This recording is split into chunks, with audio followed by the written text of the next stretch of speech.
Good morning, folks. Welcome to another edition of the Good Morning Glory Sessions, where I just get a rant or a chat about what I'm thinking of today. Today, I'm talking about the struggle and why you need to embrace it.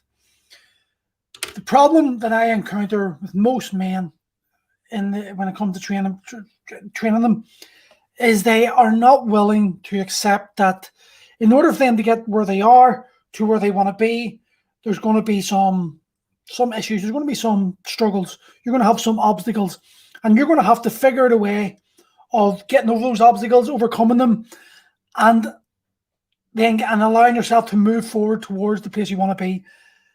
The problem is we live in a world where everything is a touch of a button. You're listening to me right now. You're probably listening to me on your phone. You picked your phone out of your pocket, you press bump, and you're straight away you're talking to me. You're listening to me. Everything's easy. Everything's a touch of a finger. And we have been conditioned to accept or expect that everything in life should be this easy. The reality is it's not. You don't get anything that's worthwhile in life. You're not going to get it easy. Whether it be studying for a degree or becoming a surgeon or a lawyer or personal trainer, whatever it is, you're going to have to struggle. You're going to have to go through challenges. You're going to have to be willing to become more than you currently are to get to a position where you want to be in, a position where you believe is going to equate to you feeling happier and better about yourself, or open up more opportunities. And because we're so used to just getting anything we want at any time we want, that when you're forced to actually face the reality that not everything in life is easy and you're going to have to go through struggle, we tend to look for easier ways, easier options.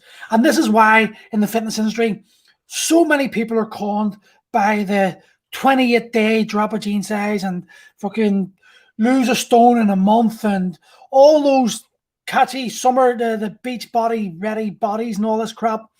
All these catchy names that promise you the results you want in a very short space of time. And we believe, yeah, I can do that.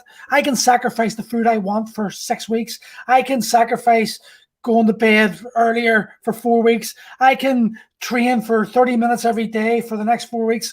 We put a time frame on our health and fitness, and we think to ourselves, yeah, well, I can do it for this long time, therefore it's not going to be a problem. But when I come along and I say a year, it's going to take a year, a solid year of commitment, a solid year of training, a solid year of accepting you're going to make mistakes and getting back on the horse and keep going and not letting it derail you, that's too intimidating for people. And this is probably why the fitness industry has evolved to suit people's narratives. Because if you're going to turn around and tell people it's going to take you a year and someone else is telling you I can do it in 6 weeks, where are those people going to go? They're going to go to the person 6 weeks. But the reality is, I'd say 90% of people who have done a 4-week, 6-week, 8-week, 12-week transformation, within a year, they're back to their beginning point or even further back than they were before they started. It's the same as Weight Watchers and Slimming World and all these dietary things. Nothing comes easy. You can't turn around and just label foods sins and nonsense. You can't say this training is going to burn X amount of calories and all this bullshit, and then PTs use these words like EPOC, excessive post-oxidant consumption, to sound like it's really exciting. You're going to be burning calories for an extra 36 hours after this workout. No, you're not. Sorry to push your bubble, but you're not. The only way you're going to get in shape is by embracing the fact that you have to struggle. You have to go through the journey. You have to experience it. You can't just read about it, and you can't just hope that a few weeks, a few sessions is going to get you somewhere. It doesn't work like that. And the minute you realize that this struggle, the journey you're going on, is what's required to get you to the place you want to be, is the minute you're free to actually embrace it and challenge yourself. It's like the way the explanation I always use is, imagine you climbed Everest.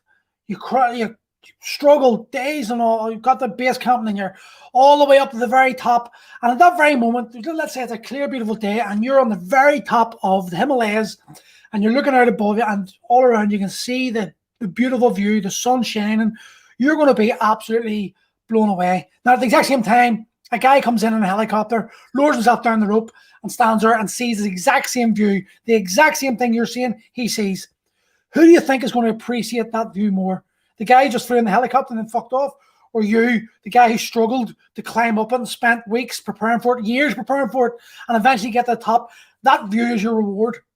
And the reason you enjoy it so much and you appreciate it so much is because you've had the struggle to go through it. You've had all these challenges. You've had self-doubt. You've had moments where you want to quit. You'll have moments where you want to go back, but you haven't. You've seen it through, and because you've seen it through, you've got the reward. And that reward is going to feel so much better than for someone who's just got it or someone who's looking at a photograph. And it's the same with your fitness. It's the same with your jobs. It's the same with everything in life. The more you struggle for something, the more you're going to appreciate it. The more you appreciate it, the more you're going to keep hold of it. And if you haven't struggled for it, well then you haven't really built up this association of, why you're appreciating and why you need it and why you want it so much. It's just another forget and throw away. My granddad told me a great thing, sort of on topic, but off a wee bit. my nanny and granddad used to fight like crazy. They were absolutely nuts. And I used to jump in the thing and go, ding, ding, round one. Because two of them were just, at each other. 60 years were married. Don't know how, but they were.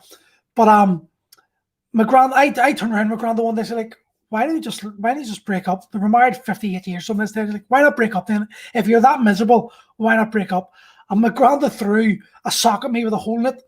And he said to me, see that hole? And he goes, I'm going to darn that sock. I'm going to darn it and fix it. He's like, because I'm from a generation that we don't throw things away when they're broken. We fix them. And it's the same with you. You're not broken. You're just fucking out of place and you need fixed. You can't just throw away your health. You can't throw away your life. You've got to start taking actions towards fixing yourself. And you're the only person that can fix it.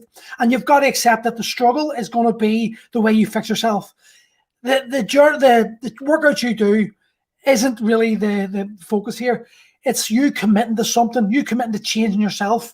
And you deciding that regardless of what life throws you, you're going to make sure this is a priority and you're going to put it first before everything else. Because we've got this culture where we're worried about, we don't want to be selfish. Like we're all like this parents. We will sacrifice everything of our enjoyment to make sure the kids get, and the kids always come first. And this culture, for the majority of times, this works well. But we also need to understand that if we're not there, if we're not firing all cylinders, then we can't offer our children all they need and all they require, because for us to give them all of our abilities, we need to be firing on all cylinders, which means we've got to be selfish and we've got to look after ourselves and we've got to make sure that our health is the number one priority, because when we put our health as the foundation, everything else can stack on top of it. But if we don't, if we stack our health up here, everything's going to come crumbling down. So you need to start focusing on the struggle. You need to start realizing that there is no shortcuts, that if you want to get into a better position, if you want to feel better about yourself, look better, feel better, move better, then you're going to have to start embracing the struggle. That no matter where you go, the next 4-week program, 6-week program that you're going to think you're jumping on, it's not going to give you anything unless you embrace the challenge. And then once that 6-week program's over, if you've got in your head, I'll do 6 weeks, I'll get myself in the shape I want to, fuck off on holiday, I'll come back, you're going to be on this continuous cycle of lose weight, increase weight, or put on weight, lose weight, put on weight, lose weight, put on weight, feel good, feel bad, feel good, feel bad. And you're never going to have this steady line of happiness and contentment. And that happiness and contentment is going to come through the struggle. And through the struggle, you're going to find self-discipline. And through self-discipline, you're going to find freedom. So folks, embrace the struggle.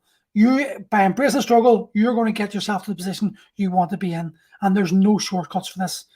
Sorry for bad news, but if you embrace that news, embrace that advice, you're going to find yourself in a better place in 6 months to a year. See you tomorrow.